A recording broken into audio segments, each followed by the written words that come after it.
Home Secretary Priti Patel has been in Tiverton this morning on the election campaign trail. She was here to support the Conservative candidate for the by-election, Helen Herford, as well as hearing from police officers at the Tiverton police station. She also spent time speaking to me on various issues and, of course, the upcoming election itself. Welcome to Tiverton and Honiton. How has your visit been this morning? So look, I've had a fantastic visit this morning and it's a privilege to be here. It really is, supporting Helen and the great Conservative team. And actually just having the opportunity to get out and about. So of course I've met with our activists, but I've also been with our Police and Crime Commissioner, Alison Hernandez, today, down to a local police station, speaking to the front line, the officers that do everything that they can day in, day out to keep local streets safe. And of course you've met Helen this morning. What are your impressions on the candidate? Well, Helen's a great candidate and local. A local lady who's absolutely dedicated to public service, this into her professional background as a teacher, but also someone that's been active in the community for the last 12 months as well. She's going to be a fantastic Member of Parliament for this constituency, and I think residents will be blessed to have her as the MP, but I think importantly as well, she will go on to really serve and represent the local area in an exceptional way. And as you mentioned, you've been out to see Tiverton Police Station and Alison Hernandez, who is keen to talk about the reopening of the station there. Just how important will that be for communities like Tiverton to get stations open again? So I'm delighted, I'm absolutely thrilled that that station will be reopened again. It speaks to the Conservative Party in government, the party of law and order, being focused on delivering for local residents and delivering for the British public, because we do believe in our police. We back the police. I'm empowering the police. Look at the resourcing that we're putting into the extra police officers here locally as well as nationally. Look at the extra cash funding that's coming to local policing here, but also nationally. And on top of that, this is all about actually police visibility, making our streets safe. And this is a great move by Alison to really, make sure that link between policing and the public is firm and strong. And of course this helps with public confidence and building public confidence when it comes to policing, but also seeing more police out on the streets. And on that subject of police out on the streets, I noticed yesterday you were talking to two of the other region's MPs in Selene Saxby and Simon Jupp, talking about antisocial behaviour in towns' centres. What can we do to reduce that perception that there is a lot of antisocial behaviour going on? Well, I think first and foremost, it's about making sure that we are there and visible, having our police officers out on the beat. There's no doubt about that. We can't ignore complaints about antisocial behaviour. These are important aspects around public confidence in local communities and local policing. The public want to see more bobbies on the beat, and we're delivering on that. We're absolutely delivering on that, which also means that from a Police and Crime Commissioner, Alison will be very well versed in this.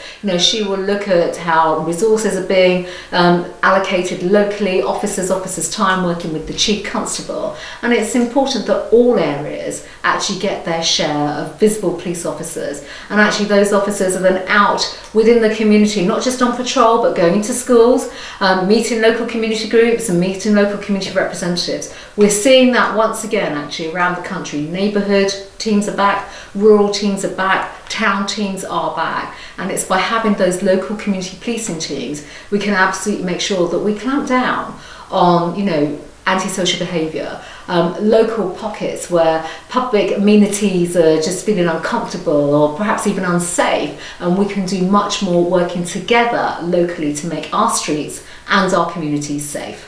Another issue which affects places like Tiverton and Honiton, particularly with the motorway running through at Clumpton, is the county lines gangs. That's right. And what's being done to counteract that? So look, I'm very, very vocal about drugs and county line drug gangs. It was me back in 2020, in fact a cabinet meeting back in January 2020, where I basically said it should be our mission to deal with county lines for very, very good reasons. Drugs are a scourge in our society. They wreck lives, they destroy lives and families, but also local communities as well. We see our towns being hollowed out, communities being hollowed out. But there's something else that is even more shocking, which is that young kids, young children, effectively end up becoming criminalised because of county line drug gangs. They end up leaving schools. Many of them end up as being trafficked or, being coerced into gangs.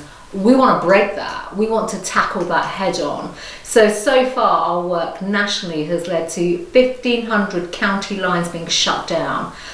A shocking figure, over 5,000 young people being safeguarded, which speaks to how we can protect youngsters, children, vulnerable people. And here locally and in the region, that also means county lines have been shut down, but we've been able to go after the criminals behind those county lines. And I can tell you now, the majority of those criminals are from exporting parts of the country. Those lines are not homegrown. Drugs are not homegrown. So we've been going after those criminals responsible, while at the same time I should also say that as a government we are investing in drug rehabilitation services. It is a tragedy, an absolute tragedy, that where lives have been destroyed by drugs, we have to also make sure we put out the helping hand to help people rebuild their lives and turn their lives around. That's something that we feel passionately about in government. I've been leading that work. We're very proud of that work, but there is so much more that we know we still need to be doing. Recently, the region has been rocked by the murder of Bobby Ann McLeod, and the sentencing took place this month. What can we do to make females particularly feel safer on our streets? So this is an absolutely appalling case and a tragedy, and I think all our thoughts and our prayers are very much with Bobby Ann's family. The trauma that they have gone through, and just even the court process as well. Having to hear the horror, the violence that took place is unbearable, absolutely unbearable. But you've asked about what can we do to effectively protect women and girls. Do more to protect women and girls, and safety and security. You've already heard me speak about making our streets safer. That's why we're doing so much on policing. I'm unapologetic about that. You'll find that I'm a Home Secretary that believes in backing the police, not criticising them. Not everything is done right sometimes, and obviously we call that out.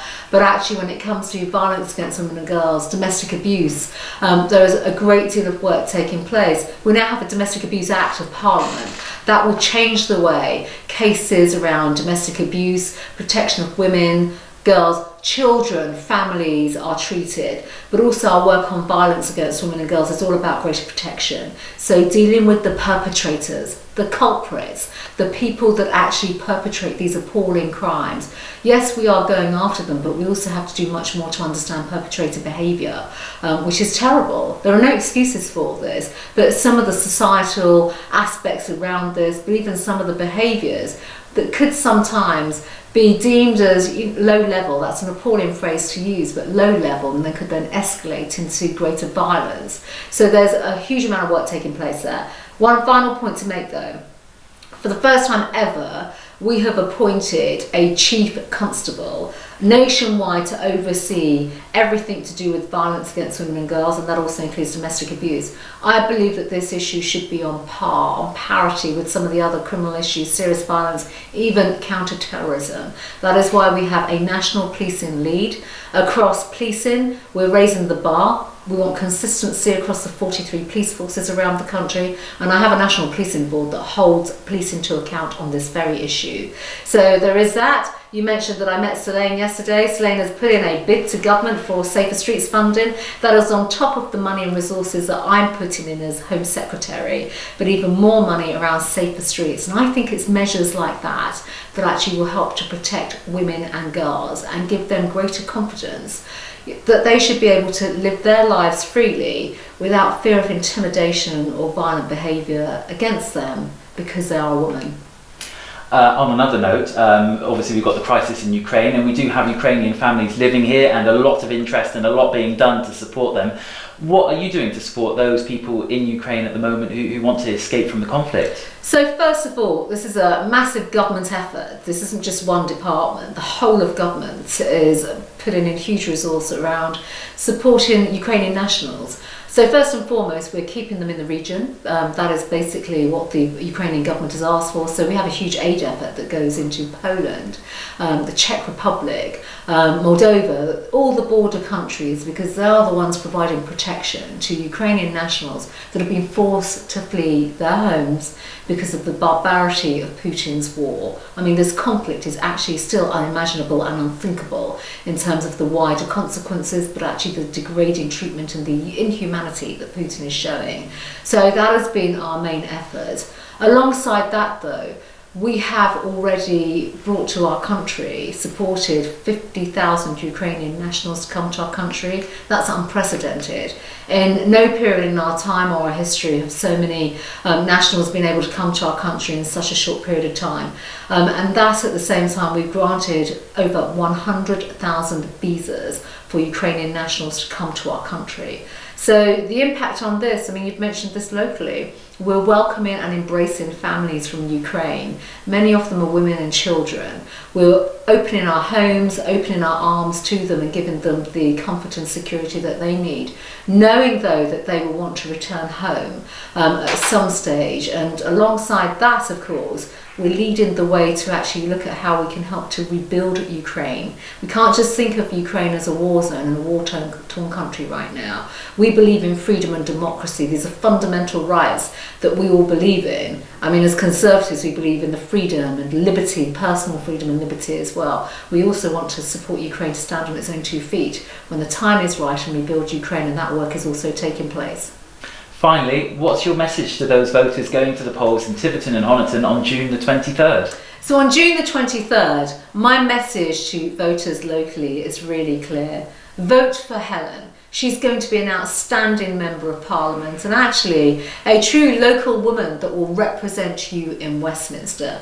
And, you know, I think it's all about having that local voice, the voice of Tiverton and Honiton in Westminster, not the other way round, making sure your issues are heard from this constituency in Westminster. So vote for Helen, vote Conservative, and with that you will get, you know, all the things that I'm working to deliver in government as your Home Secretary. But importantly, this Conservative government is all about being on your side, delivering on the people's priorities and serving our country. Home Secretary, thank you very much for coming and speaking to us this morning. Thank you.